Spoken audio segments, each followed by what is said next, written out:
ഒരു ഡോക്ടർ ആവുക അല്ലെങ്കിൽ ഒരു മെഡിക്കൽ മേഖലയിൽ ജോലി ചെയ്യുക എന്നൊക്കെ പറയുന്നത് ഒരുപാട് ആളുകളുടെ സ്വപ്നമാണ്. അത് രക്ഷിതാക്കളുടെയും വിദ്യാർത്ഥികളുടെയും ഒക്കെ. പക്ഷെ അതിലേക്ക് എത്തിപ്പെടുക എന്ന് പറഞ്ഞാൽ നിലവിലെ സാഹചര്യത്തിൽ അല്പം കടമ്പകൾ കടക്കേണ്ടതുണ്ട്. കാരണം നിലവിലെ ഒരുപാട് വിവാദങ്ങളുണ്ട്. നീറ്റ് പരീക്ഷയുമായി ബന്ധപ്പെട്ട വിവാദങ്ങൾ, ഇപ്പം ചോദ്യപേപ്പർ ചോർച്ച, അങ്ങനെ ഒരുപാട് കടമ്പകളൊക്കെ കടന്ന് റീടെസ്റ്റ് ഒക്കെ കടന്നാൽ പോലും ആവശ്യത്തിന് സീറ്റ് ഇല്ലാത്ത പ്രശ്നം.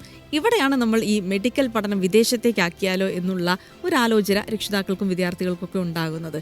പക്ഷെ അവിടെയും കോംപ്ലിക്കേഷൻ നിരവധിയാണ്. കാരണം കൃത്യമായ ഒരു ഗൈഡ് ലൈൻസ് ഇല്ലെങ്കിൽ കാര്യങ്ങൾ ചെയ്യുക എന്നുള്ളത് കുറച്ച് ബുദ്ധിമുട്ടാണ്. പ്രത്യേകിച്ച് ഈ കോഴ്സുമായി ബന്ധപ്പെട്ട അംഗീകാരം, അതിൽ അവിടെ ഇന്ത്യയിലുള്ള വാലിഡിറ്റി, ഒപ്പം തന്നെ ഈ സുരക്ഷാ പ്രശ്നങ്ങൾ, അങ്ങനെ ഒരുപാട് പ്രശ്നങ്ങളുണ്ട്.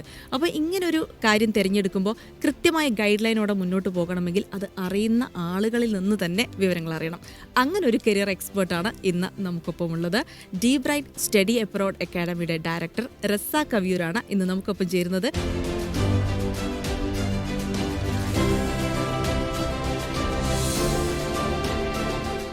കഴിഞ്ഞ 16 വർഷമായി ഒരുപാട് ആളുകളുടെ മെഡിക്കൽ സ്വപ്നങ്ങൾ സാക്ഷാത്കരിച്ച ഒരു അക്കാദമി കൂടിയാണ്. അതുകൊണ്ട് നമുക്ക് ചോദിച്ചറിയാം എന്തൊക്കെ കാര്യങ്ങൾ ശ്രദ്ധിക്കേണ്ടതുണ്ട്, എങ്ങനെ മുന്നോട്ട് പോകണമെന്നുള്ളത്. സ്വാഗതം ശ്രീ റസാഖ്. അപ്പോൾ നമുക്കറിയാം ഒരുപാട് കൺസൾട്ടൻസികളുണ്ട്. അത് MBBS ആണെങ്കിലും ഒരു സ്റ്റഡി അബ്രോഡ് എന്ന് പറയുമ്പോൾ നമ്മുടെ നാട്ടിൽ ഒരുപാട് കൺസൾട്ടൻസികളുണ്ട്. അപ്പോൾ ആളുകളെ സംബന്ധിച്ചിടത്തോളം ചൂസ് ചെയ്യണം എവിടെ പോകണം എന്നുള്ളൊരു സംശയം ഉണ്ടാവും. അപ്പോൾ സ്വാഭാവികമായിട്ടും ഒരാൾ ഡി ബ്രൈറ്റ് ചൂസ് ചെയ്യണമെന്നുണ്ടെങ്കിൽ എന്താണ് അതിനൊരു കാരണമായി വരിക? കാരണം എന്താണ് ഡി ബ്രൈറ്റിന് മാത്രം കൊടുക്കാനാവുന്ന ഒരു പ്രത്യേക സേവനം? നമ്മൾ സ്വാഭാവികമായിട്ടും വിദേശത്ത് പോകുക പറയുമ്പോൾ നേരത്തെ പറഞ്ഞതുപോലെ വളരെ ശ്രദ്ധിച്ച് ചെയ്യേണ്ട ഒരു കാര്യമാണ്. അപ്പോൾ കേവലം അഡ്മിഷൻ്റെ നേരത്തെ സപ്പോർട്ട് മാത്രം പോരാ. പഠന കാലയളവിലും പഠനാനന്തരവും കുട്ടികൾക്ക് നിരന്തരമായിട്ടുള്ള സർവീസുകൾ വേണ്ടിവരും. ഉദാഹരണം പറയുകയാണെന്നുണ്ടെങ്കിൽ ഒരു അഡ്മിഷൻ എടുക്കുന്ന സമയത്ത് യൂണിവേഴ്സിറ്റി സെലക്ട് ചെയ്യുക, അതുപോലെ NMCയുടെ ഗൈഡ് ലൈൻസ് ഫോളോ ചെയ്യുന്നുണ്ടോ എന്ന് നോക്കുക. ഇങ്ങനത്തെ കുറേ കാര്യങ്ങൾ നോക്കേണ്ടതുണ്ട്. പിന്നെ നമുക്ക് പ്രത്യേക പാത്ത് വേകൾ, ഇപ്പോൾ US പോകാൻ ആഗ്രഹിക്കുന്ന കുട്ടികൾ, UK പോകാൻ ആഗ്രഹിക്കുന്ന കുട്ടികൾ, മിഡിൽ ഈസ്റ്റിലൊക്കെ പോകാൻ ആഗ്രഹിക്കുന്ന കുട്ടികളുണ്ടായിരിക്കും.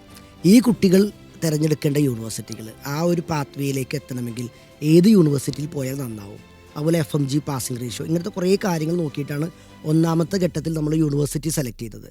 രണ്ടാമത്തെ ഘട്ടം എന്ന് പറയുമ്പോൾ നമ്മൾ അവിടെ പഠിച്ചുകൊണ്ടിരിക്കുന്ന സമയത്ത് ഈ ലൈസൻസി എക്സാമിനേഷനുകൾക്ക് വേണ്ടി കൃത്യമായിട്ട് പ്രിപ്പറേഷൻസ് നടത്തണം. ആ സമയത്തും ഒരു കൺസൾട്ടൻസിക്ക് ഇവരെ സഹായിക്കാൻ പറ്റും. കാരണം നമുക്ക് കൃത്യമായിട്ടുള്ള സക്സസ്ഫുൾ ആയിട്ടുള്ള ഡോക്ടേഴ്സ് ഉണ്ട്. ആ ഡോക്ടേഴ്സിനെ വെച്ച് ഇവർക്ക് മെൻറ്ററിങ് കൊടുക്കുന്നുണ്ട്. ഏത് രാജ്യത്തേക്ക് പോകണം, ആ രാജ്യത്ത് സക്സസ്ഫുള്ളായ ഡോക്ടേഴ്സിനെ വെച്ചിട്ടുള്ള മെൻറ്ററിങ് പ്രോഗ്രാമുകളുണ്ട്. ഇന്ത്യയിലേക്ക് FMG എക്സാമിന് വേണ്ടിയിട്ടുള്ള രജിസ്ട്രേഷനുമായി ബന്ധപ്പെട്ട കാര്യങ്ങൾ. അതിന് പഠനാനന്തരം നമുക്ക് എന്ത് ചെയ്യണം, കേരളത്തിലാണെന്നുണ്ടെങ്കിലും ഇന്ത്യയിലും രജിസ്ട്രേഷൻ, എക്സാം, ഇങ്ങനെ കൃത്യമായ ഒരു സർവീസ്, അത് അഡ്മിഷൻ മുതൽ ഗ്രാജുവേഷൻ വരെയുള്ള സപ്പോർട്ട് കൊടുക്കുന്ന സ്ഥാപനങ്ങളെയാണ് ആശ്രയിക്കേണ്ടത്. അത്തരത്തിൽ പ്രവർത്തിക്കുന്ന ഒരു സ്ഥാപനമാണ് ഡി ബ്രൈറ്റ് എന്നുള്ളത്. പ്രത്യേകിച്ച് ഇപ്പം നമുക്കറിയാം നമ്മൾ ഒരുപാട് വാർത്തകളൊക്കെ കേൾക്കുന്നുണ്ട്. കഴിഞ്ഞ ദിവസത്തെ ഉസ്ബെക്കിസ്ഥാനുണ്ടായ സംഭവം. അപ്പോൾ ഈ രക്ഷിതാക്കളെ സംബന്ധിച്ചിടത്തോളം സേഫ്റ്റി ആൻഡ് സെക്യൂരിറ്റി വലിയ പ്രശ്നം തന്നെയാണ്. കാരണം ഇവിടെ നമ്മളിങ്ങനെ സുരക്ഷിതമായി വളർത്തിയ കുട്ടികളെ ഏതോ ഒരു നാട്ടിലേക്ക് വിടുമ്പോൾ അവരുടെ ഒരു സുരക്ഷ എന്ന് പറയുന്നത് വലിയ കൺസേൺ ആണ്. അപ്പോൾ അവരെ ഇങ്ങനെ നമ്മളൊരു യൂണിവേഴ്സിറ്റി ചൂസ് ചെയ്യുന്നു, അവിടെ പഠിക്കാൻ അയക്കുന്നു എന്നതിലുപരി ഇവരുടെ ഒരു സേഫ്റ്റി ആൻഡ് സെക്യൂരിറ്റി എങ്ങനെയാണ് ഇങ്ങനത്തെ സ്റ്റഡി അബ്രോഡ് കൺസൾട്ടൻസികൾക്ക് എൻഷുർ ചെയ്യാൻ പറ്റുക? പ്രത്യേകിച്ച് ഡി ബ്രൈറ്റ് അതിനെന്താണ് ചെയ്യുക? ഞങ്ങളെ സംബന്ധിച്ചിടത്തോളം ഇപ്പോൾ ഈ വിഷയം നടന്ന യൂണിവേഴ്സിറ്റിയിൽ ഉൾപ്പെടെ നമ്മുടെ തന്നെ ഹോസ്റ്റലും മെസ്സും പ്രവർത്തിക്കുന്നുണ്ട്. അപ്പോൾ ഞങ്ങൾക്ക് ആയിരക്കണക്കിന് കുട്ടികൾ വിവിധ രാജ്യങ്ങളിൽ പഠിക്കുന്നുണ്ട്. അപ്പോൾ മിക്ക യൂണിവേഴ്സിറ്റികളിലും നമ്മുടെ തന്നെ ഹോസ്റ്റൽ, അങ്ങനത്തെ ഒരു എക്കോസിസ്റ്റം ഉണ്ടാക്കുന്നത്. അപ്പോൾ ഫസ്റ്റ് ഇയർ നമ്മൾ പോകുന്ന സമയത്ത് നമ്മുടെ ഹോസ്റ്റലിൽ നിൽക്കുകയും ആ ഹോസ്റ്റലിൽ നിന്ന് നമ്മുടെ കേരളത്തിൽ നിന്നുള്ള വാർഡനും അല്ലെങ്കിൽ അവിടുത്തെ കുക്കും, അങ്ങനത്തെ ഒരു സിസ്റ്റം ആകുമ്പോൾ ഫസ്റ്റ് ഇയർ കഴിയുമ്പോഴേക്കും കുട്ടികൾ സ്വയം പര്യാപ്തരാകും. അപ്പോൾ നമ്മൾ ഏതൊരു രാജ്യത്ത് പോകുമ്പോഴും യൂണിവേഴ്സിറ്റിയുടെ അപ്പുറത്തേക്ക് കൺസൾട്ടൻസികൾക്ക് ഒരു റോളുണ്ട്. അവരുടെ സെക്യൂരിറ്റി കാര്യങ്ങളിലാണെന്നുണ്ടെങ്കിലും അവരുടെ ഫുഡിൻ്റെ കാര്യത്തിലാണെന്നുണ്ടെങ്കിലും ആസ് ഒരു മെൻറ്റർ എന്നുള്ള രീതിയിൽ നമ്മൾ പ്രവർത്തിക്കുന്നുണ്ട്. എന്തൊരു ഇഷ്യൂസ് ഉണ്ടെങ്കിലും പാരൻസിനെ നമുക്ക് ഇൻഫോം ചെയ്യാനും പറ്റും. അപ്പോൾ ഏതൊരു സ്ഥലത്ത് നമ്മൾ പോകുമ്പോഴും ഏത് കൺസൾട്ടൻസികൾക്കാണ് അവിടെ കൂടുതൽ കാര്യങ്ങൾ ചെയ്യാൻ കഴിയുക എന്നുള്ളത് കൂടെ നോക്കിയിട്ട് ഒരു യൂണിവേഴ്സിറ്റിയുടെ അപ്പുറത്തേക്ക് ഒരു സർവീസ് കൊടുക്കാൻ പറ്റുന്ന ആളുകളെ വേണം നമ്മൾ എപ്പോഴും ഓപ്റ്റ് ചെയ്യാൻ. അപ്പോൾ ഇത്തരത്തിലാണ് നമ്മൾ പ്രവർത്തിക്കുന്നത്. ഏതൊരു സ്ഥലത്താണെന്നുണ്ടെങ്കിലും നമുക്ക് അവിടെ സ്പെഷ്യലായിട്ട് ഹോസ്റ്റലുകളും നമ്മുടെ മെൻറ്റേഴ്സും അങ്ങനെ പ്രവർത്തിക്കുന്ന ഒരു രീതിയാണ് ഞങ്ങൾ ഫോളോ. അതായത് എല്ലാ സ്ഥലങ്ങളിലും ഇപ്പം വിവിധ ഇടങ്ങളിൽ ചൈന പോലുള്ള രാജ്യങ്ങളിൽ അല്ലെങ്കിൽ ഉസ്ബെക്കിസ്ഥാൻ പോലുള്ള അങ്ങനെ ഒരുപാട് സ്ഥലങ്ങളിൽ എല്ലായിടത്തും ഇങ്ങനെ ഒരു സേവനം കൊടുക്കാൻ പറ്റുമോ? നമ്മൾ പ്രധാനമായിട്ട് ഫോക്കസ് ചെയ്യുന്ന സ്ഥലങ്ങളിലാണ് ഇങ്ങനെ കഴിയുള്ളൂ. ഇപ്പോൾ ഒരു സ്റ്റുഡൻറ്റ് വന്നിട്ട് ഒരു പ്രത്യേക രാജ്യം ആവശ്യപ്പെടുമ്പോൾ അവിടെ നമുക്കിത് പോസിബിൾ അല്ല.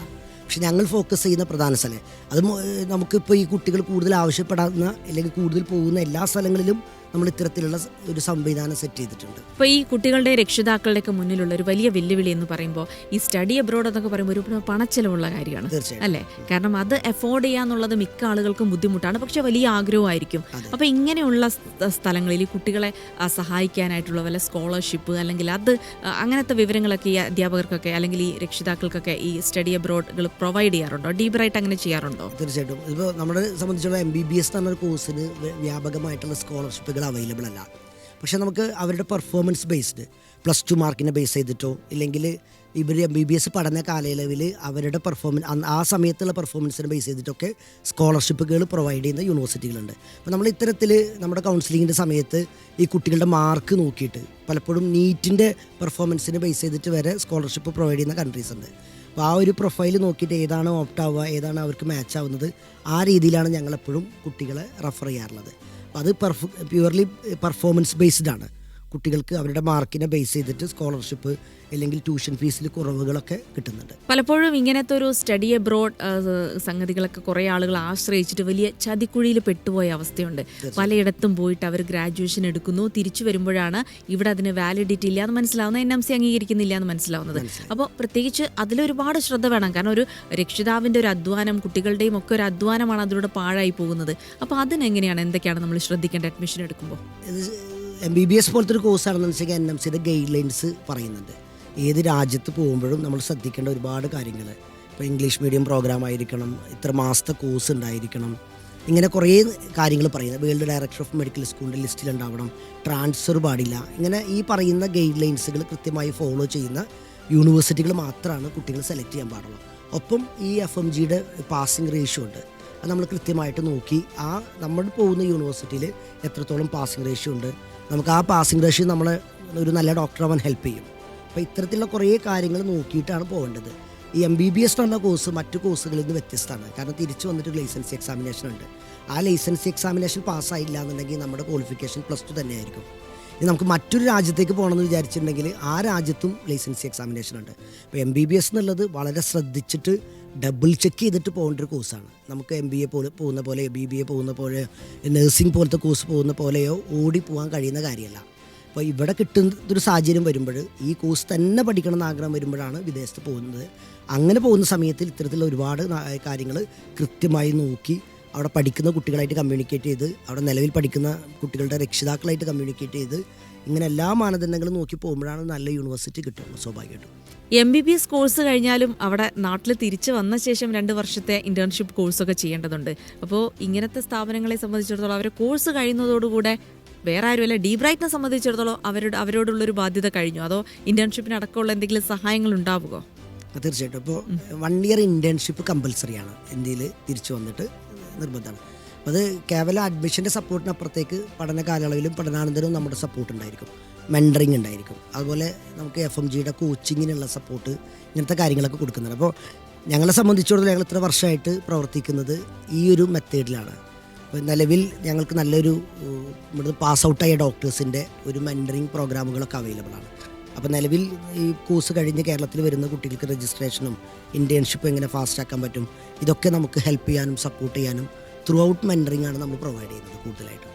അപ്പോൾ നമ്മുടെ പ്രേക്ഷകർക്കായിട്ടൊന്ന് വളരെ ക്രിസ്പായിട്ട് പറയണം, ഒരാളിപ്പോൾ ഡീബ്രൈറ്റിനെ സമീപിക്കുന്നു, പിന്നീട് എന്തൊക്കെയാണ് അവർ നേരിടേണ്ടി വരുന്ന പ്രൊസീജിയേഴ്സ്? പ്രത്യേകിച്ച് ഓരോ യൂണിവേഴ്സിറ്റികളിലും ഓരോ രാജ്യത്തുമൊക്കെ പലതരത്തിലുള്ള പ്രൊസീജിയർ ആയിരിക്കും.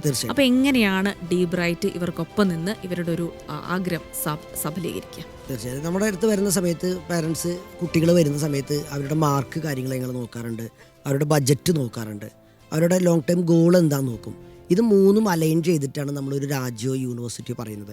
അവരുടെ ബഡ്ജറ്റ് ഓക്കെ ആയിരിക്കണം, അവരുടെ നല്ല മാർക്കുള്ള കുട്ടിയാണെങ്കിൽ സ്കോളർഷിപ്പ് പോസിബിലിറ്റീസ് കൂടെ നമ്മൾ ചെക്ക് ചെയ്യും. അതുപോലെ അവരുടെ ഫ്യൂച്ചർ ഗോൾ എന്താണെന്നുള്ളതാണ്. ഇപ്പോൾ US പോകാൻ ആഗ്രഹിക്കുന്ന കുട്ടി ഉണ്ടാവും, UK പോകാൻ മിഡിൽ ഈസ്റ്റ്, അങ്ങനെ ആ രാജ്യത്തേക്ക് എത്താൻ ഹെൽപ്പ് ചെയ്യുന്ന ചില രാജ്യങ്ങളുണ്ട്. ഉദാഹരണം പറയുക മിഡിൽ ഈസ്റ്റിലൊക്കെ ഡോക്ടറായിട്ട് വർക്ക് ചെയ്യാൻ ആഗ്രഹിക്കുന്ന ഒരു കുട്ടിയാണെങ്കിൽ ഞങ്ങൾ ഈജിപ്ത് പോലത്തെ കൺട്രീസാണ് സജസ്റ്റ് ചെയ്യുന്നത്.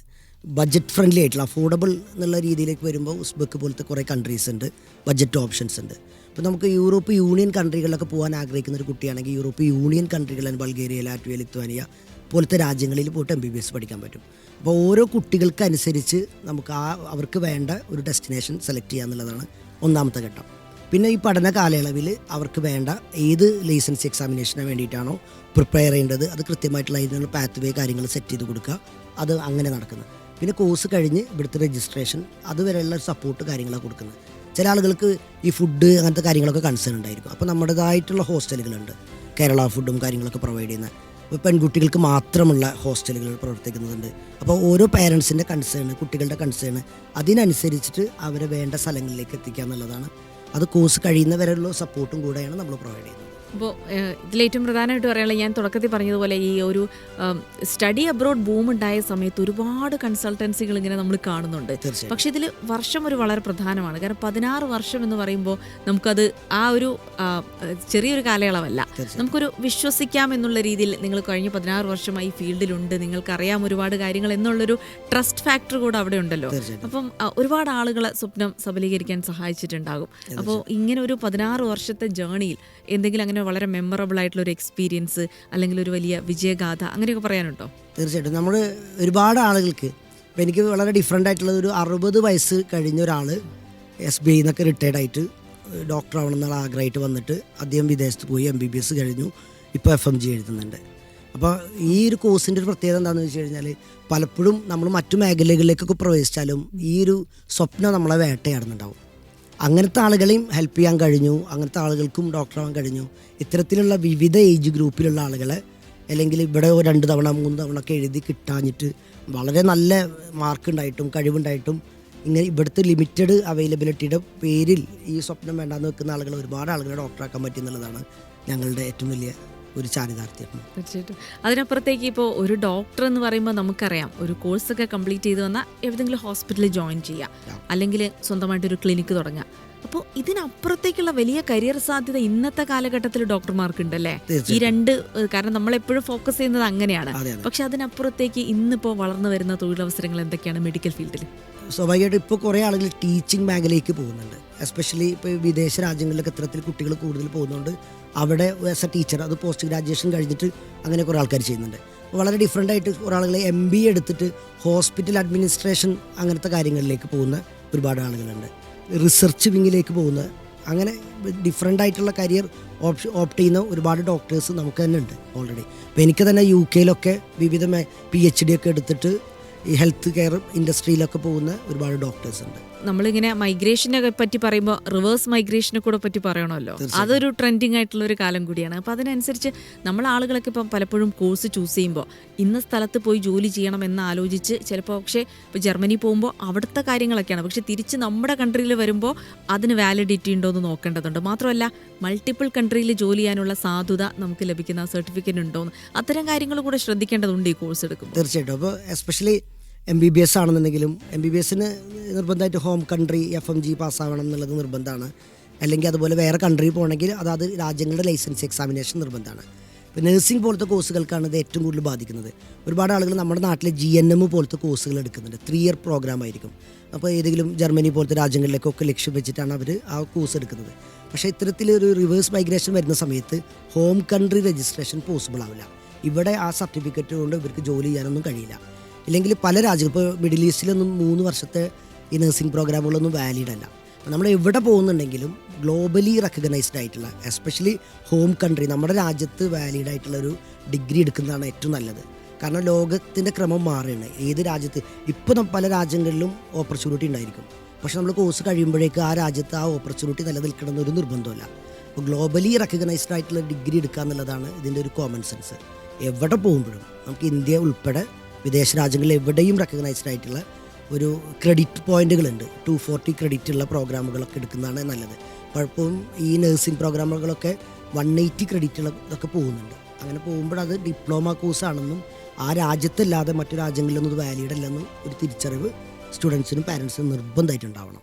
ശരി, താങ്ക് യു ശ്രീ റസാഖ് അബീർ. എന്തായാലും നന്നായിട്ട് കൃത്യമായിട്ട് തന്നെ ആളുകൾക്ക് കാര്യങ്ങൾ മനസ്സിലായി എന്ന് വിശ്വസിക്കുകയാണ്. അപ്പോൾ പ്രിയപ്പെട്ട രക്ഷിതാക്കളെ, വിദ്യാർത്ഥികളെ, ഏതൊരു കരിയർ ചൂസ് ചെയ്യുമ്പോഴും അവിടെയുള്ള എല്ലാ കാര്യങ്ങളും വ്യക്തമായി അറിയുക. പ്രത്യേകിച്ച് വളരെ പരിചയസമ്പന്നരായ കൺസൾട്ടൻസികളിൽ നിന്നും കൂടി കാര്യങ്ങൾ തേടാൻ നിങ്ങൾ ആഗ്രഹിക്കണം, ശ്രമിക്കണം. അല്ലെങ്കിൽ എന്താണെന്ന് വെച്ചാൽ, കാരണം ഒരു വലിയ അധ്വാനമാണ്, ജീവിതകാലം മുഴുവനുള്ള അധ്വാനമാണ്. അപ്പോൾ ഇപ്പോൾ നടന്ന കാര്യങ്ങളുമായി ബന്ധപ്പെട്ട് അല്ലെങ്കിൽ MBBS പഠനവുമായി ബന്ധപ്പെട്ടുള്ള മിക്ക സംശയങ്ങളും മാറിയിട്ടുണ്ടാകുമെന്ന് പ്രതീക്ഷിക്കുകയാണ്. മറ്റൊരു അതിഥിയുമായി വീണ്ടും കാണാം.